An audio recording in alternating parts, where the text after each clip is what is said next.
"Excuse me, miss, you're in the wrong place," came the sharp voice of the flight attendant. "First class is for people who actually belong here." Elizabeth loomed over Dr. William in seat 2A, her tone cutting through the air with an almost palpable edge. The cabin seemed to fall into a stunned silence. William, eyes never leaving her tablet, responded without flinching. "I have a first-class ticket," William said evenly, her voice barely rising above a whisper. She reached into her blazer and pulled out the boarding pass. Elizabeth snatched it with exaggerated suspicion, holding it up to the light and inspecting it like she was searching for a flaw. With a sneer, she slapped it back onto William's chest. The sound echoed throughout the plane, sharp and undeniable. "Nice try, sweetheart. I know what you're doing," Elizabeth said, her voice rising. Passengers shifted in their seats, exchanging glances, some pretending not to notice, others openly watching. William, undeterred, adjusted her jacket, the gleam of a luxury watch catching the light. She didn't move, didn't react.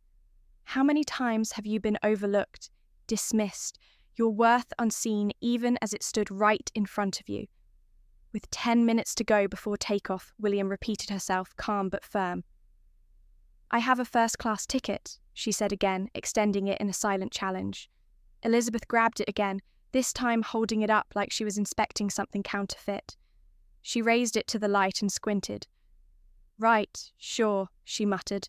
Then, louder, "Folks, we've got another one here trying to sneak into first class." A businessman seated in 1C immediately pulled out his phone, poised to record. In 1D, an older white woman leaned toward her husband and whispered, "You know, this is just another scam, right?" Elizabeth flipped her phone to selfie mode, speaking directly into the camera.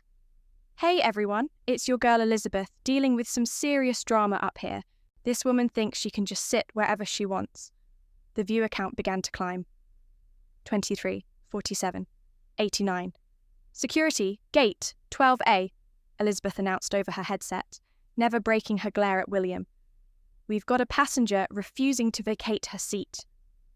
William remained still, her expression unchanging.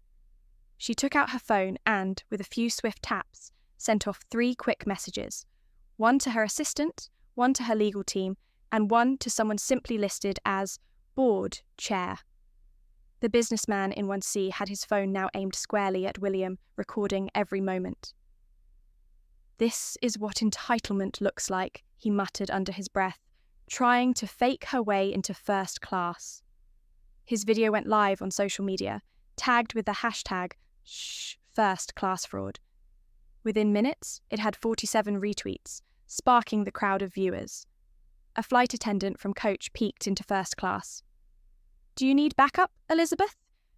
"No, we're good," Elizabeth replied with a wink, addressing her live audience. The viewer count skyrocketed to 156. The man in 4C, a middle-aged black passenger, stood halfway up. His voice was calm but firm. "This isn't right," he said. "She's got her boarding pass. Let her stay." Officer Richard, leading the security detail, didn't even look at William when he walked onto the plane. He addressed Elizabeth first. "What's going on here?" he asked, barely glancing at William. "This passenger refuses to move," Elizabeth said, her voice dripping with the practiced tone of someone accustomed to being in control. "She doesn't belong in first class." Finally, Richard turned his attention to William. He looked her over, his eyes lingering on the Hermes Birkin bag resting in her lap. His judgment was quick. Fake.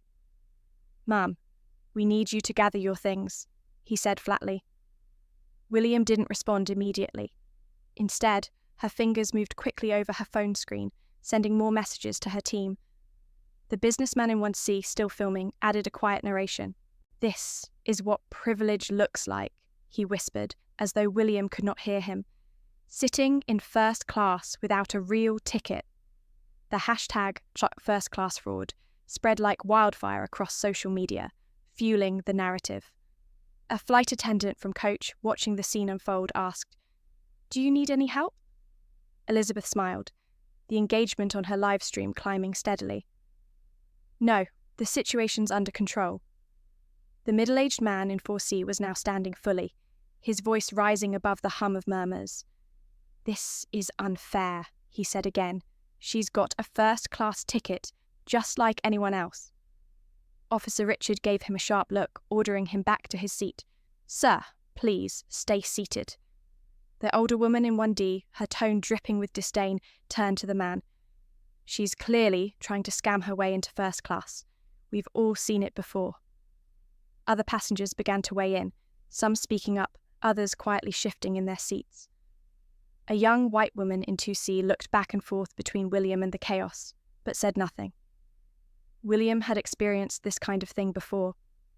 The sound of heavy footsteps echoed down the jet bridge, and 2 security officers appeared, their large frames taking up most of the narrow aisle. Officer Richard, the lead, didn't even spare William a glance before addressing Elizabeth. "What's the issue here?" he asked, his tone detached. "She's in the wrong seat," Elizabeth answered with practiced authority, her words sharp, refusing to go back to coach. Only then did Officer Richard shift his attention to William. She sat unmoving, her designer handbag, a Hermes Birkin, resting calmly in her lap, the rich leather catching the light. To him, it didn't look real. He assumed it was a cheap imitation. "Ma'am, we're going to have to ask you to move," he said, his voice flat and dismissive. With just 8 minutes remaining before takeoff, William's fingers moved swiftly across her phone, sending out 3 quick messages.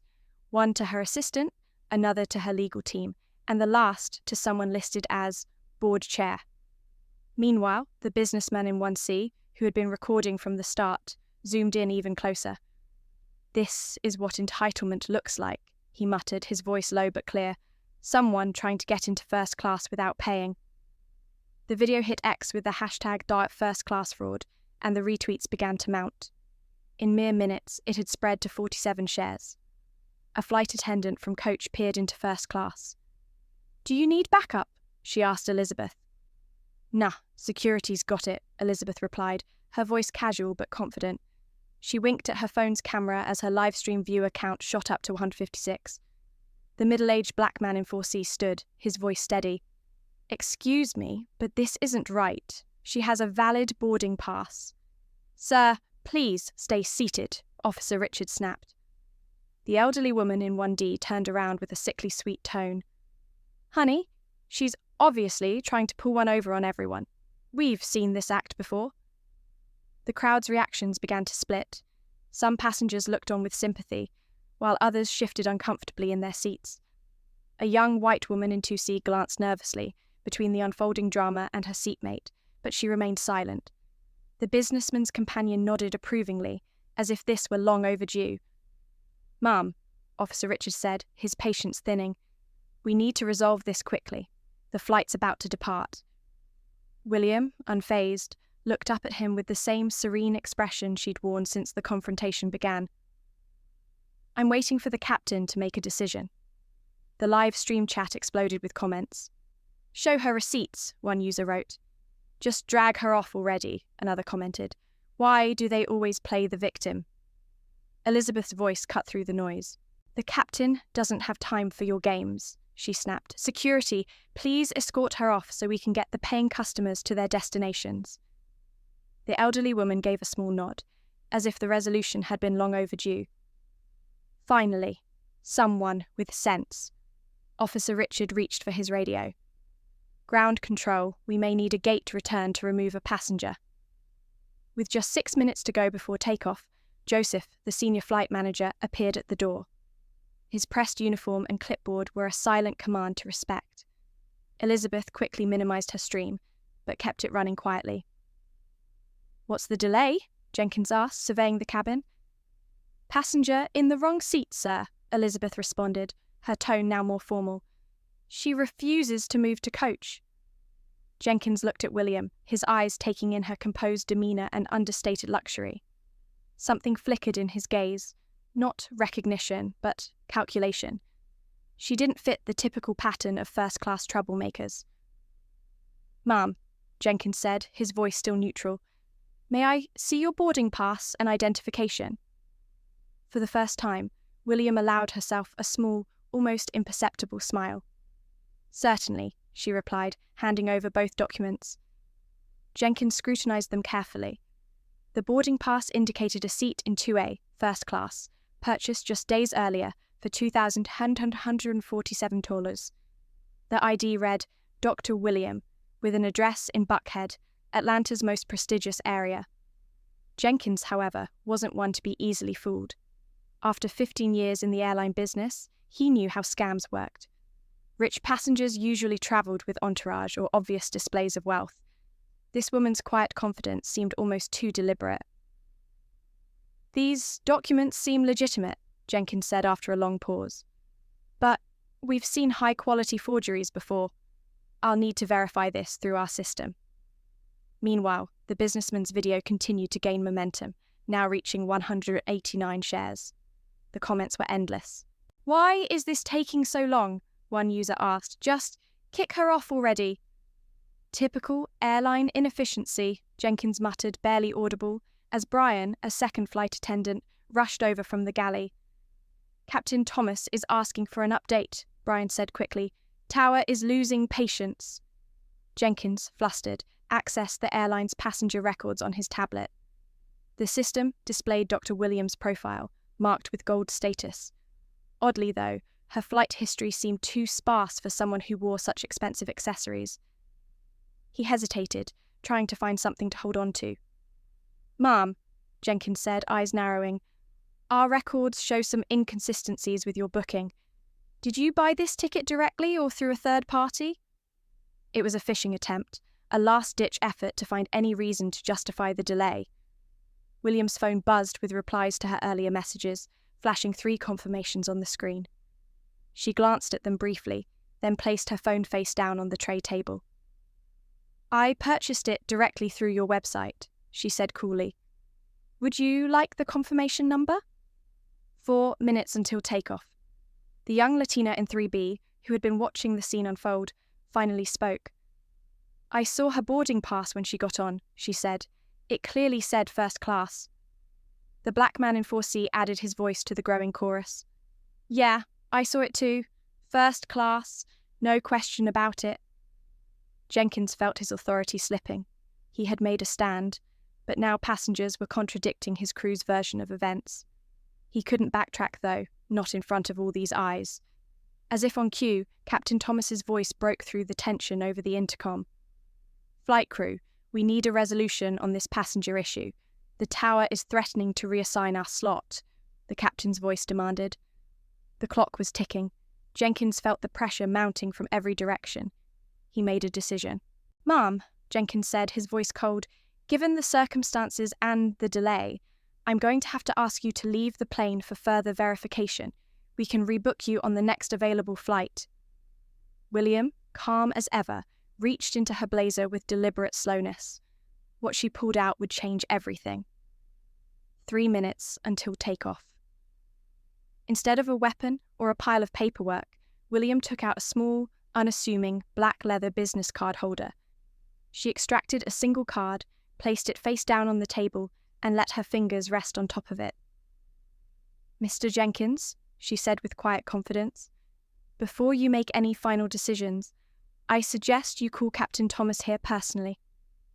Jenkins paused, his gaze flicking nervously between the card and William's composed face. "Ma'am, I have full authority here," he said, his voice firm but less certain now. "The captain has delegated these matters to senior management." William didn't flinch. "I understand, but some decisions require the captain's direct attention." Officer Richard took a step forward, his voice authoritative. "Ma'am, we need to resolve this now. Please gather your belongings." Elizabeth's live stream audience had grown to 287 viewers. She kept the camera low, whispering commentary. "Y'all, she's stalling now, probably cooking up another excuse." The businessman's video had gone viral, spreading like wildfire in aviation circles. The hashtag #JoshKFirstClassFraud trended on local Atlanta airport feeds. The comments were flooding in. "Why is this taking so long? Just get rid of her," one comment read. Another. "Airport security is so soft these days." A third flight attendant, Michelle, appeared at the door to the cockpit, looking flustered. "Mr. Jenkins, Captain Thomas needs an immediate update. Ground control is threatening to cancel our departure slot. Jenkins surveyed the cabin, feeling the weight of every eye on him, every phone pointed in his direction. The pressure was unbearable. 2 minutes left. That's it, Jenkins said sharply, his voice loud enough to command attention. You have 10 seconds to comply voluntarily, or security will assist with your removal. The elderly woman in 1D clapped her hands softly, a satisfied smile on her face. Finally, someone with some backbone. But the man in 4C stood up fully now, his voice rising in frustration. This is ridiculous. She has a valid ticket. I saw it myself.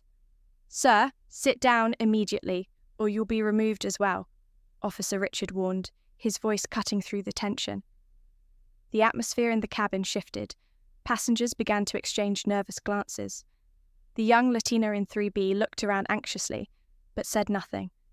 Meanwhile, a middle-aged white businessman in 3A began recording, his phone aimed directly at the scene. The businessman's camera kept rolling.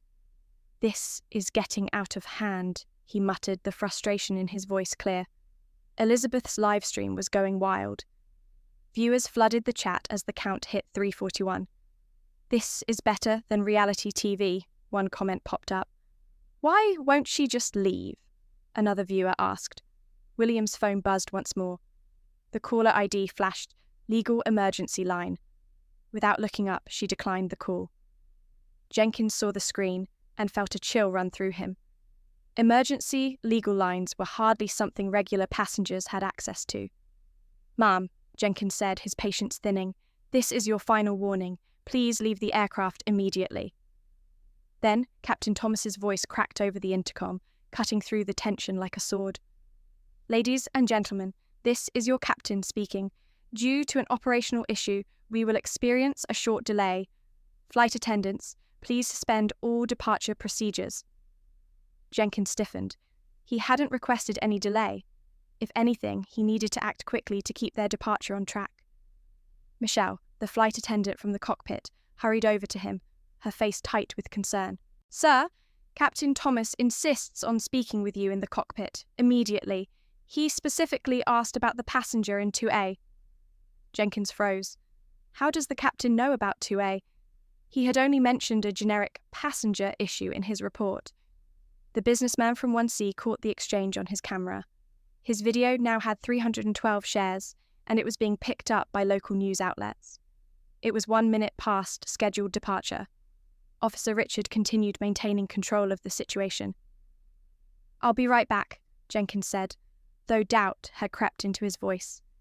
As he walked toward the cockpit, William finally lifted her fingers from the business card on the table. For a split second, the gold embossed lettering caught the light. The businessman zoomed in, but the details were unclear. However, the young Latina woman in 3B had a better angle. Her eyes widened as she read the card. Her gaze flicked from the card to William's serene expression, then back down. Her mouth dropped open slightly. "Oh my God," she whispered, so softly that only the man in 4C heard her. "What?" he asked, leaning in. She just shook her head, unable to speak. Elizabeth noticed the exchange and leaned into her camera. "What's going on? What are you all staring at?" she said, adding fuel to the fire. "She probably printed a fake business card herself," Elizabeth suggested, though viewers were starting to demand answers. "Can you get closer to see the card? What does it say? This is weird." Officer Richard remained focused on William. "Ma'am, whatever card you have, you need to comply with crew instructions." William's voice was calm, but there was a layer of unshakable confidence in it. "Officer, I respect your professionalism, but I suggest you wait for Captain Thomas's assessment." Her tone wasn't cocky or desperate. It was assured. The voice of someone who never lost a negotiation. 3 minutes past the scheduled departure, the cockpit door swung open. Jenkins emerged, his face pale. Behind him, Captain Thomas followed, the man's silver hair and poised presence filling the space with authority. The captain's eyes immediately locked onto William in seat 2A. His expression shifted. Concern turned to something else. Shock, recognition, fear. "Everyone, move back from seat 2A. Immediately," Captain Thomas commanded, his voice firm and unyielding. Officer Richard seemed bewildered. "Captain, we were instructed to remove this passenger." "Officer, step away, now," Thomas snapped. His voice carried the weight of absolute authority. Both security officers hesitated, then slowly backed away from William's row. Elizabeth's live stream audience buzzed with confusion. What's happening? Why did the captain's face change? "This is getting strange," the businessman mumbled, his camera still capturing every moment. The video was already circulating in aviation forums and pilot groups, spreading like wildfire. Captain Thomas took slow, deliberate steps toward William, as if treading carefully around a potential danger. "Ma'am, I sincerely apologize. There's been a significant misunderstanding here."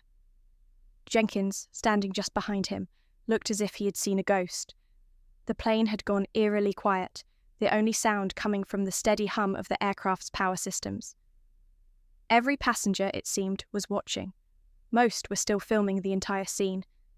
William met the captain's gaze without flinching, her eyes calm and unyielding. "Captain, I appreciate your apology, but this situation has gone far beyond a misunderstanding." She motioned to the sea of phones recording her every move. "As you can see, this incident has been thoroughly documented. Live streams, social media posts, videos." Thomas's jaw clenched as the full weight of the situation hit him. It wasn't just one or two people.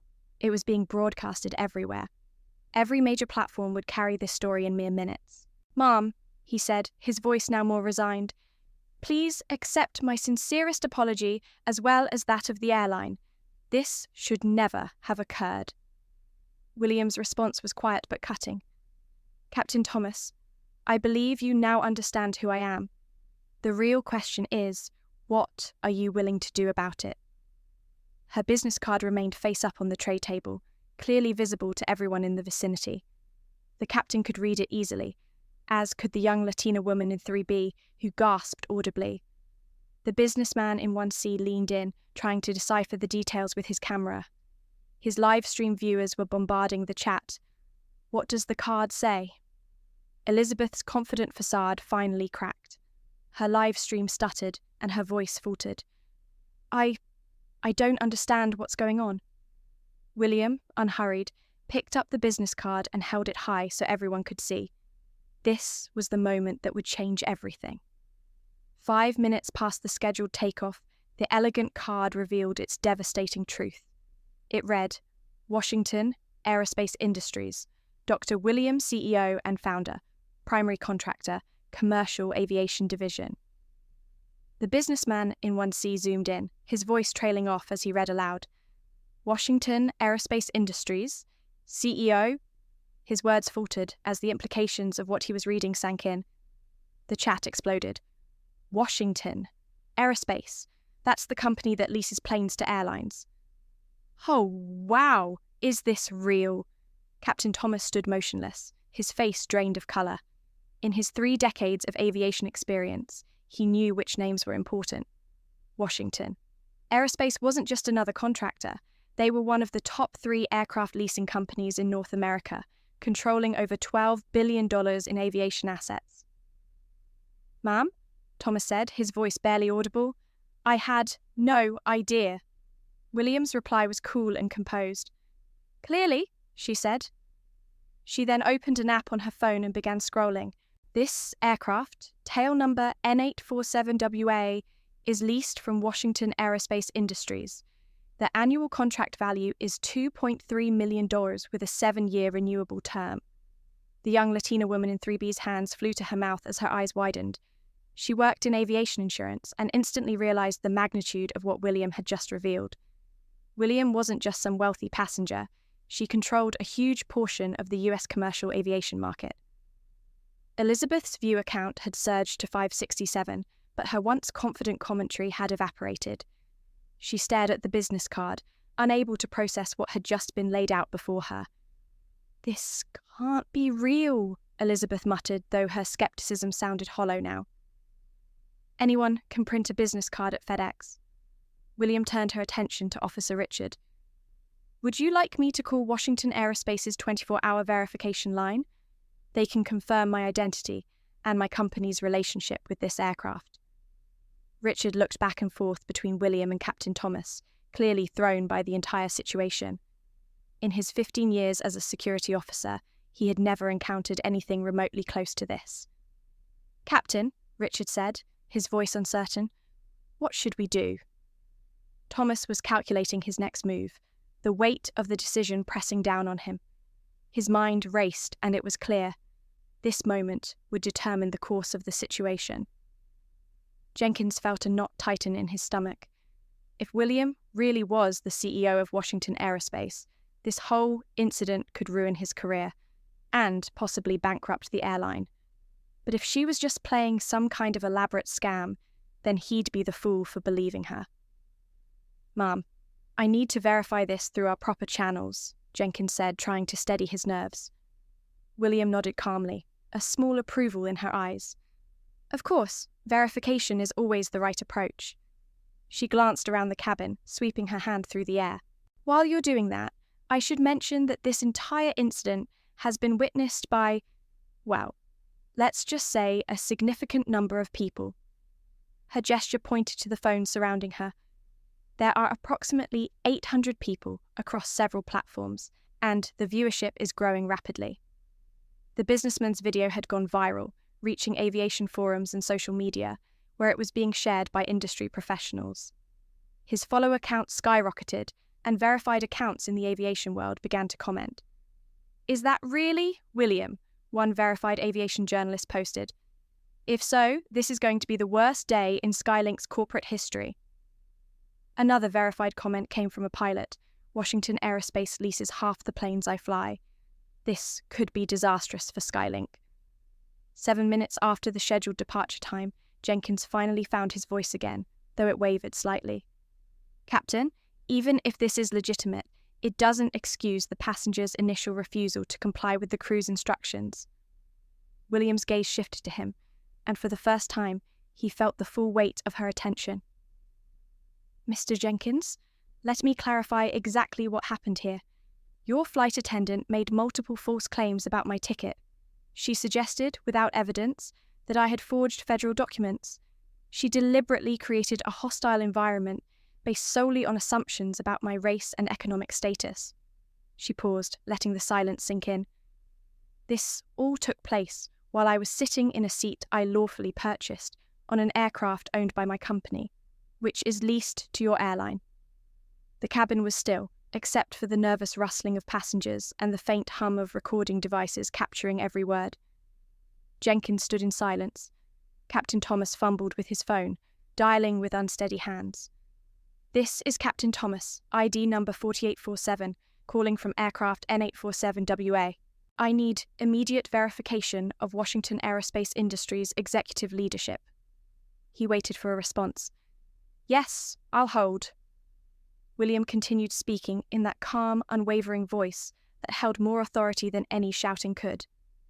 "Mr. Jenkins, according to your own airline's passenger service manual, section 12.4, something I'm sure you're familiar with, crew members are required to verify passenger documentation through official channels before making any accusations of fraud or document forgery.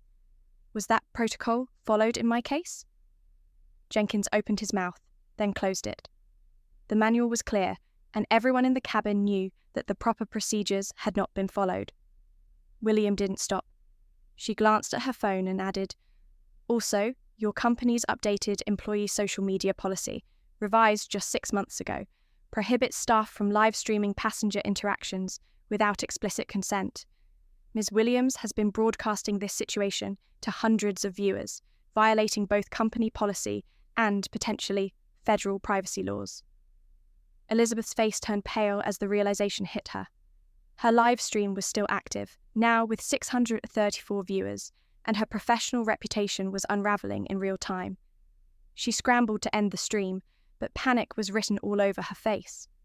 Captain Thomas's call finally connected. "Yes, this is Thomas with Skylink Airlines, flight SK-1247, he said, his voice now more controlled but still betraying his unease. "I need to verify Dr. Williams' identity," Captain Thomas said into the phone, his voice steady. "I'll wait for confirmation." In Seat 1C, the businessman whispered into his camera, Folks, I think we might have just witnessed the start of what could become the most expensive discrimination lawsuit in aviation history. This is absolutely insane. The live stream chat was moving so fast it was impossible to keep up. Aviation experts began flooding the feed, providing details on Washington Aerospace's massive contracts with major airlines across North America. The online audience, gripped by the unfolding drama, was rapidly growing. 9 minutes past the scheduled departure. Captain Thomas spoke again, his voice loud enough for the passengers in the first few rows to hear. Yes, Dr. William is indeed our CEO and founder. She's traveling to Atlanta for our quarterly board meeting with key airline partners. Is there an issue with her flight? Thomas closed his eyes for a moment, taking a deep breath. No issue, sir. Just standard passenger verification. Thank you for your help. He ended the call, turning to William with a mixture of deep respect and growing concern. Dr. Washington, he said, his voice sincere but tinged with fear, on behalf of Skylink Airlines and our entire crew, I offer my deepest apologies. This situation should never have happened. William, however, wasn't finished. She swiped through her phone and opened a new app, displaying a live feed of social media analytics. Captain, this incident has already reached over 2,000 views across various platforms in just the last 12 minutes, she said. The hashtag #SkylinkDiscrimination is trending in major cities like Atlanta, Miami, Los Angeles, and New York. My team has been tracking the situation and documenting everything in preparation for potential legal action. She angled her phone toward him, showing real-time data on the viral spread. The business impact is already measurable. Our stock is up 2.3% as investors anticipate renegotiated contracts or even terminations. Meanwhile, your parent company's stock has dropped 1.8% in the last 10 minutes alone, as the news spreads through financial circles. The man in 4C, still stunned by the unfolding events, slowly sat down, shaking his head in amazement. He quietly spoke into his phone. Y'all won't believe what I just saw. This is the most beautiful corporate karma I've ever witnessed. The elderly white woman, who had earlier supported Elizabeth's actions with such fervour, now sat in silence, staring down at her lap, avoiding any eye contact with the other passengers. 11 minutes past takeoff. William's phone buzzed again, and she answered immediately. Dr. Washington speaking, she said calmly. Yes, I'm aware of the situation. No, I'm still physically on the aircraft. The entire incident has been recorded from multiple angles. Yes, I'll need a full report on Skylink's exposure by tomorrow morning. Also, please have legal prepare a comprehensive analysis of our contract termination options. She hung up and met Captain Thomas's gaze, unwavering. That was my chief legal officer, she said, her tone calm but resolute. Washington Aerospace holds active contracts worth $847 million annually with Skylink Airlines and its subsidiaries.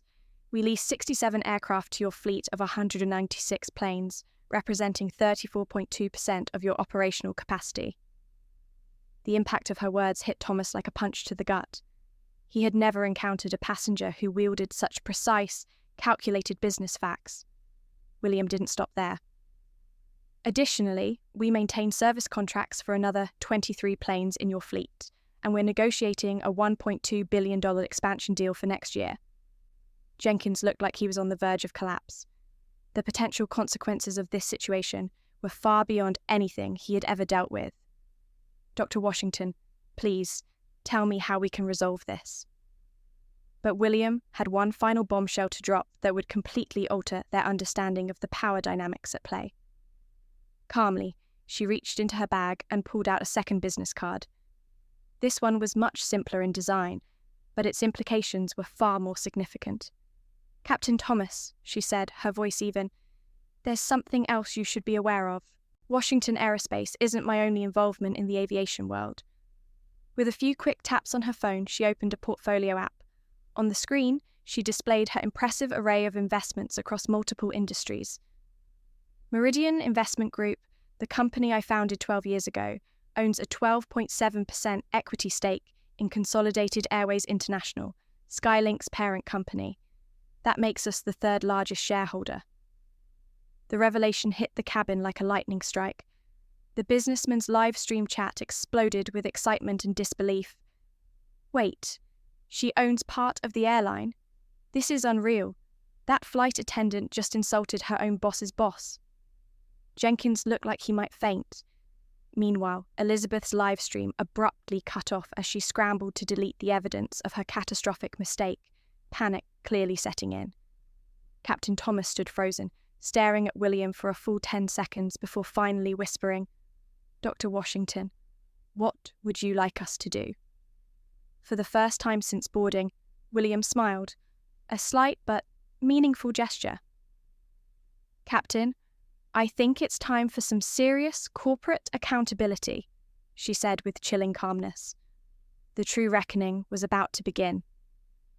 At 13 minutes past the scheduled departure, William opened a legal document app on her phone. "Captain Thomas, before we talk about how to resolve this, let me show you the clauses in our contracts that apply here." She pulled up a PDF, displaying a section titled Washington Aerospace Standard Lease Agreement, Section 47, Discrimination and Hostile Environment Provisions. She read it aloud, her voice cold and firm. "Any lessee found engaging in discriminatory practices while operating leased aircraft is subject to immediate contract review and possible termination." Thomas leaned closer, his face going pale as he read the clause. William continued, her fingers gliding across the screen. "And there's more," she said. "Meridian Investment Group's shareholder agreement requires strict adherence to diversity and inclusion standards. Any violation triggers emergency board meetings and executive reviews." The businessman's live stream was now ablaze, with the count of viewers climbing rapidly. "These clauses are standard in major contracts," one verified lawyer commented. "She's got them by the throat." Jenkins found his voice again, though it was shaky. "Dr. Washington, surely we can settle this through proper channels without involving contracts." William's expression remained unfazed. "Mr. Jenkins, proper channels were ignored the moment your employee made false accusations and created a public spectacle. This incident has been documented by multiple witnesses across social media platforms." She opened the social media app again and showed real-time metrics. "Right now, 3,847 people have seen this across various platforms, with 247 shares, and it's still growing.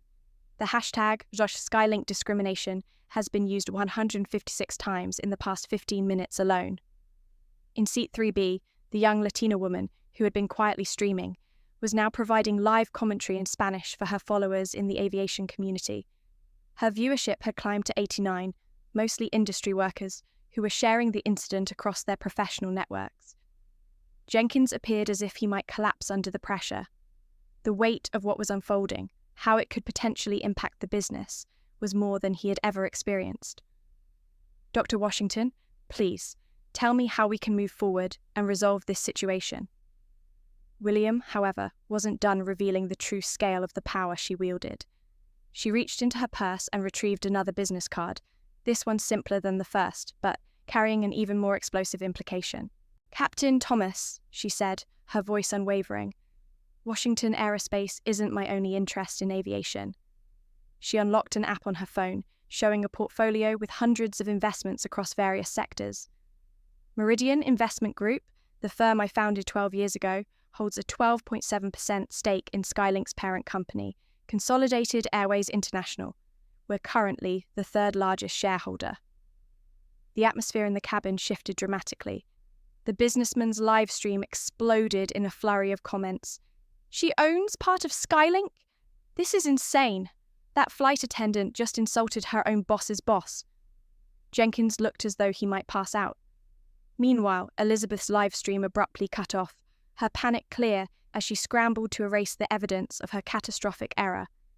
Captain Thomas stood still, his eyes wide, processing the new information. After what felt like an eternity of stunned silence, he barely managed to speak. "Dr. Washington, what would you like us to do?" William's lips curled into a small smile. She had no intention of letting this go. "Captain, It's time we hold some people accountable for this. The real reckoning was beginning. 13 minutes past the scheduled takeoff, William opened a legal document app on her phone. Captain, before we discuss any resolutions, let me show you the relevant clauses in our agreements. She swiped to a PDF, highlighting a section of the Washington Aerospace Standard Lease Agreement. Section 47, Discrimination and Hostile Environment Clauses. Her voice was steady as she read aloud. Any lessee found guilty of discriminatory practices while operating leased aircraft must face immediate contract review and potential termination. Thomas leaned in to read, his face paling with each line. William continued, scrolling further. Furthermore, Meridian Investment Group's shareholder agreement includes compliance standards for diversity and inclusion. Any violations of these standards could result in emergency board meetings and executive reviews. The businessman's live stream was blowing up. These clauses are standard in major contracts, one verified aviation lawyer commented. She's literally got them by the throat. Jenkins's voice cracked as he tried to regain his composure. Dr. Washington, surely we can settle this without escalating things with legal threats. William remained composed, her response calm but firm. Mr. Jenkins, the moment your employee made false accusations and turned this into a spectacle, proper channels were bypassed. This entire incident has been recorded and witnessed by multiple people, and it's all over social media. She opened her social media monitoring app again. We've already reached 3,147 views across platforms. The hashtag #OurSkylink is trending, with 247 shares in just the last 15 minutes. The young Latina woman in 3B had been quietly live streaming as well, offering Spanish-language commentary to her followers in the aviation community. Her stream had grown to 89 viewers, most of them airline workers, who were now sharing the story across their networks. The cabin was so quiet, you could hear the frantic scribbling of Ronald's pen as he took notes. William's voice broke the silence once again. I expect quarterly diversity metrics to be reported to Washington Aerospace as part of our ongoing partnership. If incidents like this occur again, our lease agreements stipulate immediate contract reviews. Elizabeth, who had been quiet since her stream was cut off, finally broke the silence. This is outrageous. I was just doing my job. Anyone could have made that mistake. Every passenger's eyes turned toward her, their gaze heavy and accusing. Captain Thomas's face reflected utter disbelief and horror. William looked at Elizabeth with the same composed demeanour she had maintained throughout the entire ordeal. Miss Williams, doing your job doesn't include making assumptions based on race, turning an innocent misunderstanding into a public spectacle, or broadcasting passengers without consent. Your actions violated company policies and federal anti-discrimination laws. Ronald's voice cut in sharply, booming through the speaker. Williams, you're terminated effective immediately. Security will escort you from the plane. The weight of the words hit the cabin like a thunderclap. Elizabeth's face crumpled as the gravity of the situation sank in. Her career was over. 17 minutes after the scheduled departure, Ronald's voice came through the speaker again, this time with more urgency. Dr. Washington, what can we do to repair this relationship and ensure your continued trust in Skylink Airlines?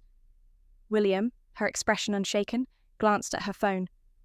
Director Ronald, this incident has cost Skylink Airlines approximately $2.3 million in lost stock value in just the past 20 minutes. Your parent company's shares are down 2.1%. The full impact to your reputation is still being assessed. She swiped her phone, showing Captain Thomas the real-time financial data. 3 financial news outlets have already picked up the story. Major aviation publications are already running headlines about discrimination in air travel. Ronald's voice became strained.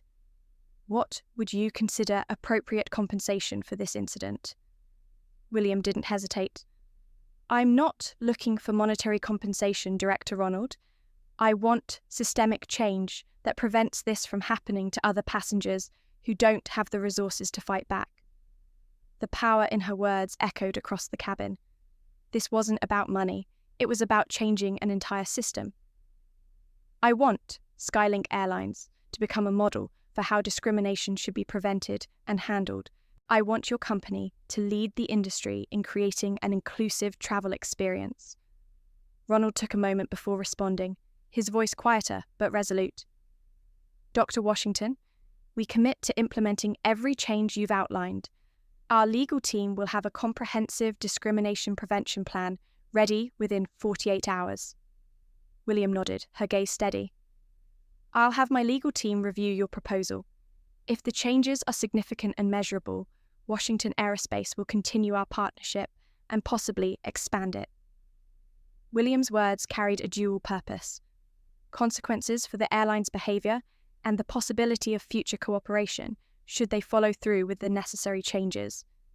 However, she added, if another incident occurs or if these changes are not made with full commitment, Meridian Investment Group will use our shareholder rights to demand executive accountability.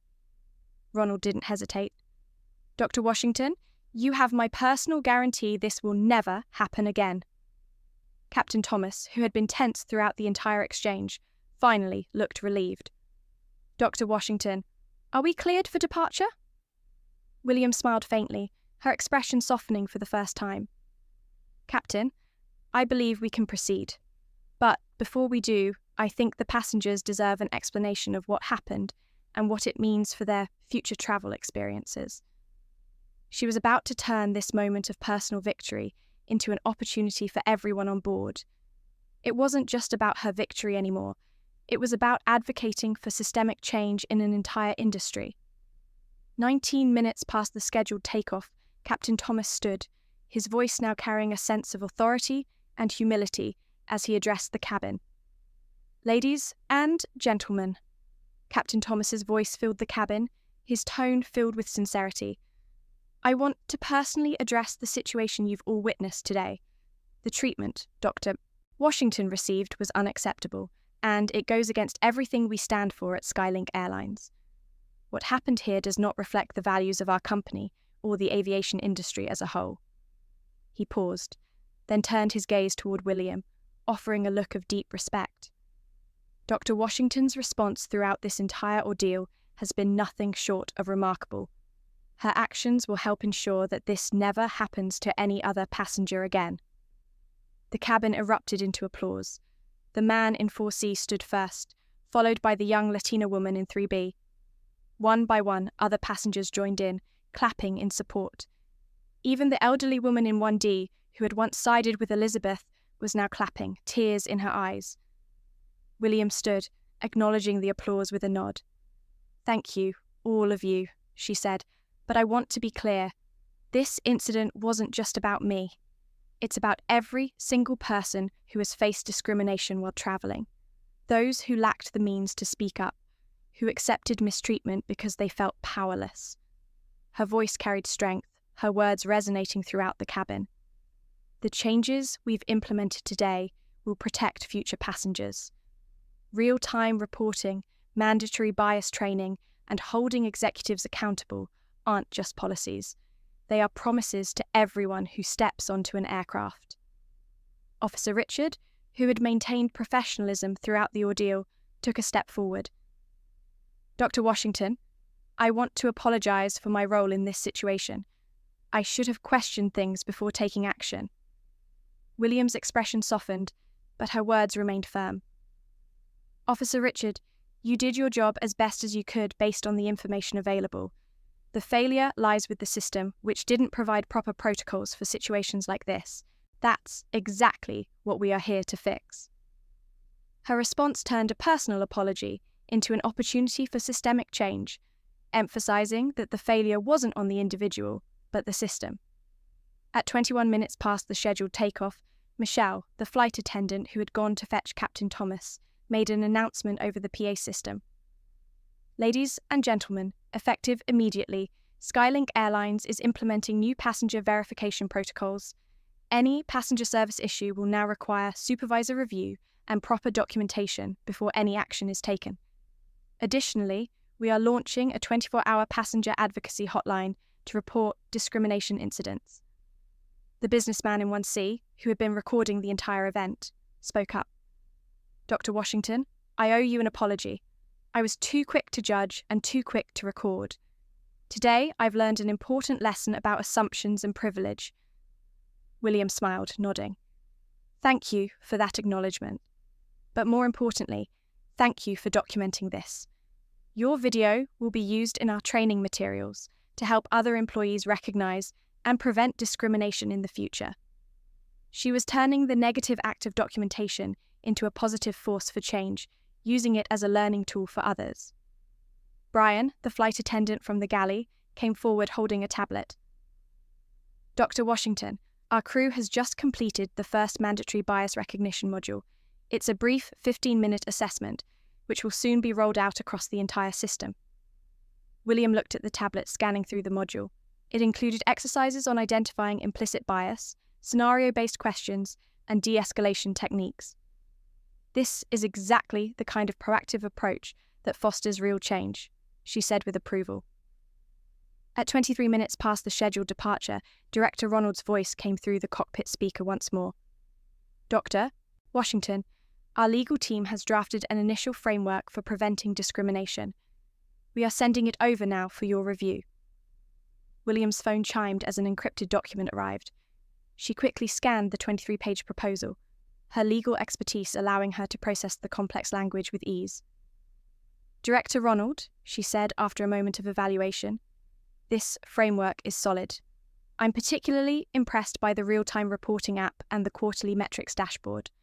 Our legal team will review the entire document, but this shows a serious commitment to systemic change.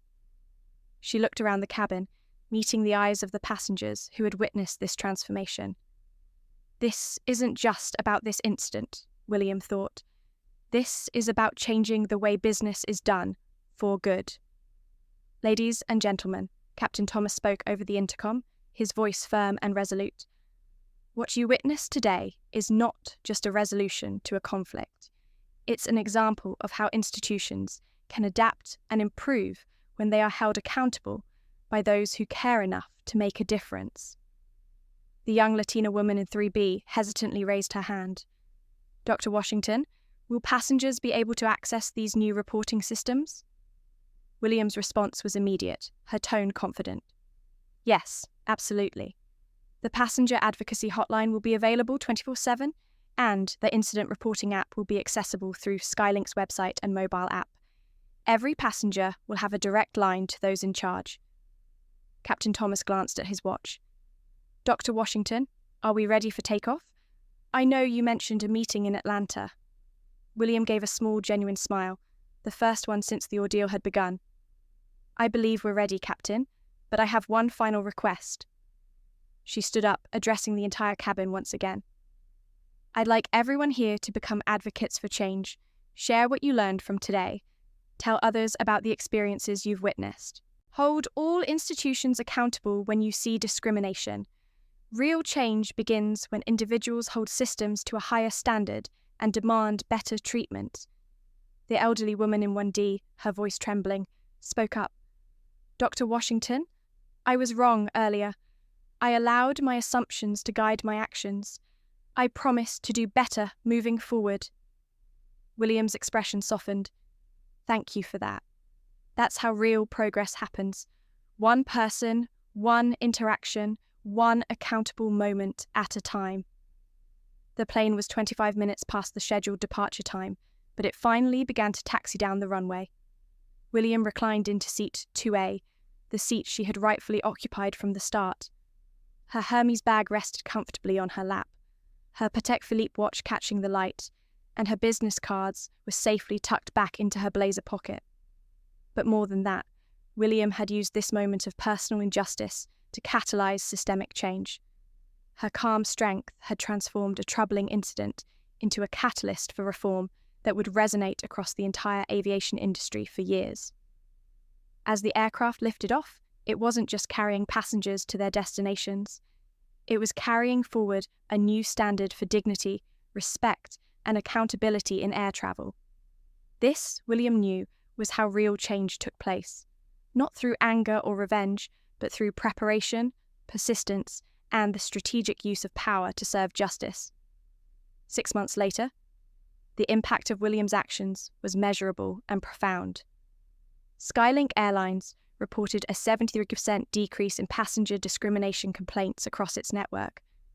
The new incident reporting app had processed over 1,200 cases, with 94% resolved within 24 hours, thanks to the new executive oversight system.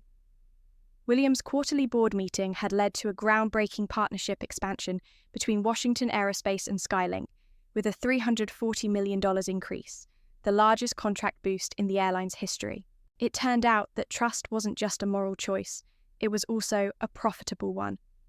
Christopher, the businessman from 1C who had recorded the incident, had unexpectedly become a champion for change. His viral video was now a mandatory part of Skylink's training curriculum. "I learned that being a witness is more than just recording," he said during follow-up interviews. "It's about challenging my own assumptions." Officer Richard, who had handled the situation with professionalism, was promoted to head Skylink's new passenger advocacy security division. His first initiative was to collaborate with civil rights organizations to train security personnel in de-escalation techniques and recognizing bias. Sandra, the young Latina woman in 3B, had gone on to establish her own diversity consulting firm. Her live stream, which had drawn a global audience, sparked conversations across Latin America about discrimination in air travel, resulting in policy changes at 3 major international airlines. Even Kimberly, the elderly woman from 1D, had found a new sense of purpose in advocating for change. At 67, she joined Skylink's Passenger Advisory Board, contributing to policies from the perspective of the everyday traveller. "It's never too late to learn," she said, "and it's never too late to make a difference." At first, she felt lost, working retail jobs and blaming cancel culture for the setbacks she faced. It took time for her to recognise the need for change. Eventually, she enrolled in a diversity and inclusion program. "I had to confront who I had become," she reflected in a local news interview. "Dr. Washington could have destroyed me, but instead she chose to change the system. That taught me more than any punishment could." The ripple effect from that moment continued to spread far beyond the original incident. Dr. William went on to launch the Dignity in Transit Foundation, an organization dedicated to offering legal assistance and advocacy for travelers who face discrimination. In its first year, the foundation successfully handled 847 cases, with a 91% success rate in securing policy changes or compensation for those involved. Within just 3 months, Skylink's new model was adopted by 3 major airlines.